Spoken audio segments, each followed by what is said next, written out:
Go.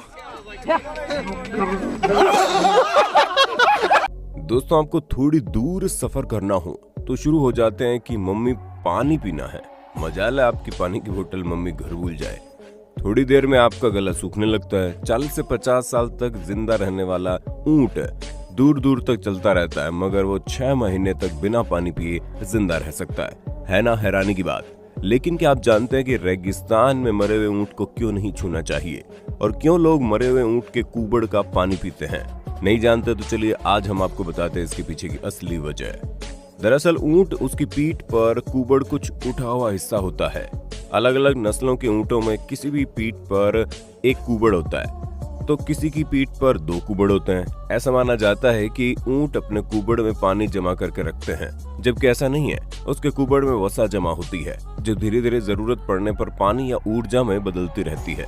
इसलिए वो 6 महीने तक बिना पानी पिए जीवित रह सकता है। वैसे ऊंट एक बार में 113 लीटर पानी केवल 13 मिनट में पी सकता है, लेकिन मृत्यु के बाद ऊंट को कोई छू नहीं पाता। इसका कारण मृत्यु के बाद ऊंट के कूबड़ में जमा पानी में बहुत सारे बैक्टीरिया होते हैं। हालांकि कई जल स्रोत ऊंटों के कूबड़ में जमा हो जाते हैं, लेकिन ऊंट की मौत के बाद ये जल स्रोत बैक्टीरिया से संक्रमित हो जाते हैं।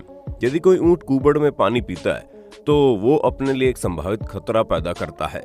मृत्यु के बाद ऊंट को क्यों नहीं छुआ जा सकता? इसका दूसरा कारण ये है कि मृत्यु के बाद ऊंट में विस्फोट होने का खतरा होता है, क्योंकि मृत्यु के बाद लाश को विघटित करना आसान नहीं है, क्योंकि इस विशिष्टता को विघटित करना आसान नहीं होता। मृत्यु के बाद ऊंट शरीर के क्षय जैसे वस्तुनिष्ठ कारणों से होता है। शरीर में भयानक ज्वलनशील गैस पैदा होती है, इसलिए हो सकता है कि ऊंट व्हील की तरह फट जाए। जरा सोचिए कि ऊंट कितनी ताकत से फटेगा। इस विस्फोट की शक्ति से स्वाभाविक रूप से बड़ा नुकसान होगा। अगर वो विस्फोट होता है तो छिपने का समय नहीं होगा। भले ही ऊंट ना फटे, हमें उनके शवों को अब और नहीं छूना चाहिए। रेगिस्तान में इतने ऊंचे तापमान में हम नहीं जानते कि वहाँ क्या छुपा हुआ खतरा है। भले ही हम रेगिस्तान में बहुत प्यासे हों, आपको कूबड़ के शरीर में जमा पानी का चयन नहीं करना चाहिए। इसे पीने से बैक्टीरिया भर जाता है और इस बात की बहुत संभावना होती है कि गैस्ट्रोइंटेस्टाइनल असुविधा या इससे भी अधिक गंभीर स्थिति उत्पन्न हो जाएगी और ये जीवाणु मानव शरीर में ही संचरित भी हो सकते हैं। हमें अब उनके शवों को नहीं छूना चाहिए और बैक्टीरिया भरे होने से हमें बहुत सारी बीमारियां होने का खतरा भी बन जाता है और ये जीवाणु मानव शरीर में संचरित भी होते रहते हैं। इसलिए यदि हमें रेगिस्तान में जाने का अवसर मिले तो कौतूहलवश मरे हुए ऊंट के शरीर को मत छुओ। जोखिम कारक बहुत है। एक बार जब किसी ने ऐसा करने की कोशिश की तो परिणाम विनाशकारी हो जाएंगे। दरअसल शवों के विस्फोट के अलावा एक और बहुत महत्वपूर्ण कारण है कि मृत ऊंटों को क्यों नहीं छुआ जा सकता। कई लोग लाश में पानी जाने के लिए ज्यादातर लाश को खोल देते हैं, लेकिन क्या आप जानते हैं अगर लाश में विस्फोट नहीं होता तो लाश में पानी पीने योग्य नहीं रहता।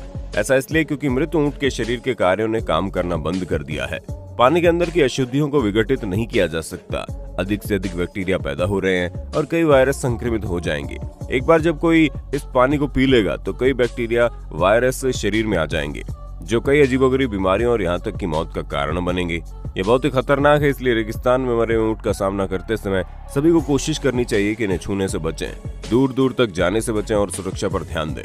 तो दोस्तों आज के लिए बस इतना ही। हमारी वीडियो पसंद आई तो वीडियो को लाइक, चैनल को सब्सक्राइब कर देना।